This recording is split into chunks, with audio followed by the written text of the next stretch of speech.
we're now going to work with something called exponential growth and decay.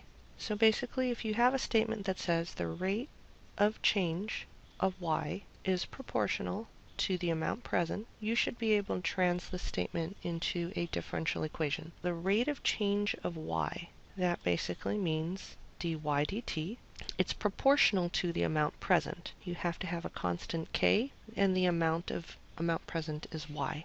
This could be written as dy dt over y equals to k, solving for the constant k, and we call this constant k the relative growth rate. We need to be able to solve this differential equation, or diffeq, and in order to solve this we are going to separate our variables. So I'm going to put the y's on one side and dt on the other, and I'm going to integrate both sides. So when I integrate dy, I get ln of the absolute value of y, and the integral of k dt will be kt plus c. We need to solve for y, so I'm going to basically take e to the power of each of those, so e both sides. I'm going to drop the absolute values at the same time, rename my constant e to the c as a, and just write y equals e to the kt power. If we let y equals to y naught at time t equals to 0, then we can rewrite this equation as y equals to y naught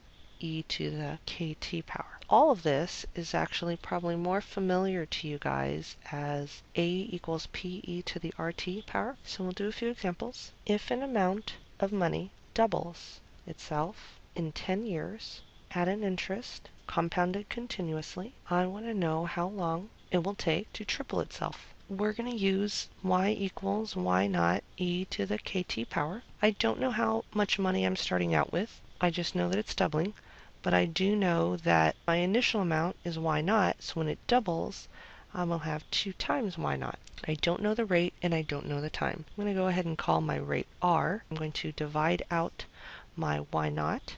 So I'm going to have 2e to the r times, oh actually we do know time, it says 10 years, so 10 power. 2 equals e to the 10r power, and I need to solve for r, it's up in my exponent, so I'm going to take the natural log of both sides, and when you have ln of e to the 10r power, the 10r gets written in the front, and ln of e simply equals to 1. So we have ln of 2 equals to 10r, r equals to ln of 2 over 10. Now that's some decimal, and I don't really want to know what it is as a decimal, so I'm going to leave it the way it is. And y equals to, or I'm going to go ahead and use a, and use apert with you guys. So a equals to p e to the ln of 2 over 10 times t power. What we want to do now is find time when a equals to 3 times p. So when we take that and plug it in, we'll have 3p equals p e to the ln of 2 over 10 times t power. Again, the p's cancel out. We'll take the natural log of both sides, so we'll have ln of 2 over 10 times t, and when we solve for t, t equals to 10 ln of 3 all over ln of 2, which is going to be approximately 15.850 years. Example 2. The rate of growth of bacteria is proportional to the amount present. The amount triples itself in 1 hour, and at the end of 4 hours, there are 10 million bacteria present. I want to know how many bacteria are present initially. Alright, so the rate of growth of the bacteria is proportional to the amount present. And you need to be able to translate this statement into a differential equation. Now it's very similar to the one we started out with. So if we say the number of bacteria is ry, then we can say that dy dt equals to ky, because it's proportional to the amount that's present. And we know that this has a particular solution equals to y equals y naught e to the kt power, because we already solved that above. And we can go ahead and work out the problem with the information that we're given. So the amount triples itself in 1 hour. So if we start out with y naught, we'll have 3 y naught at the end, and it takes 1 hour, so if I let t be my time in hours, we can work this out. Now you need to make sure you remind yourself that this is in hours, not in years, or in minutes, or anything else, and we can go ahead and solve for our relative growth rate. So I'll have ln of 3 equals to k, because when we take ln of e, we just get a 1. So this is my relative growth rate.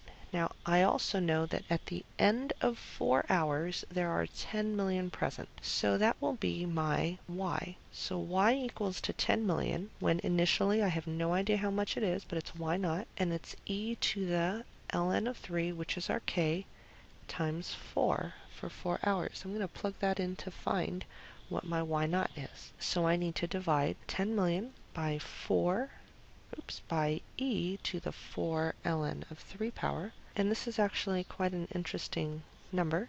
We get 1, 2, 3, 4, 5, 6.7 bacteria. Check it on a calculator if you want to see it yourself. Here's a different kind of question. 30% of a radioactive substance disappears in 15 years. I want to find its half-life. This still is exponential decay, so y equals y naught e to the kt power. But if you have 30% of the substance disappearing, how much do you actually have left? We actually have 70% of it remaining, so please don't put a 0.3 y naught over here. That would mean that you only have 30% left. E to the k times 15 power.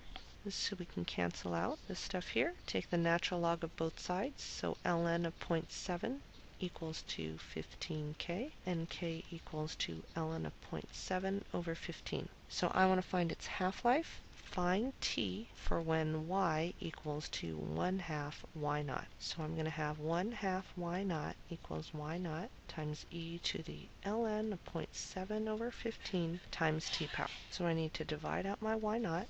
I'm going to have natural log of 1/2 equals to ln of 0.7 over 15 times t, and you can divide the stuff and you'll get 29.150 years. That's our half-life of this radioactive substance. Okay, now we have one last topic, Newton's law of cooling. This states that the rate at which the temperature changes is proportional to the difference between the temperature T and the surrounding temperature T sub S. But first we have to write out the differential equation. So we're going to write this out, the rate at which the temperature changes. So if we call our temperature T, then that's going to be dt, big T, d little t. It is going to be proportional to, so that's a K, the difference between the temperature and the surrounding temp T sub S. So T minus T sub S. This is our differential equation. Now what we're going to do is we're going to solve this differential equation. So we are going to separate our variables, big T's on one side, little t's on the other. And I'm actually going to throw in a negative here.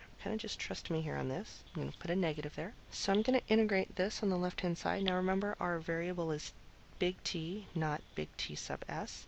So when I integrate this, I just get my natural log of t minus t sub s. And on the right-hand side, I have a negative kt plus c. Okay, I want to solve for t, so I'm going to e both sides, basically, and I'm going to have t minus t sub s. And we're going to assume here that this is a positive, so I'm going to drop the absolute values, rename my constant e to the c as an a at the same time, and I'm going to have t minus t sub s equals a e to the negative kt. So what we're going to do here is we're going to rename a.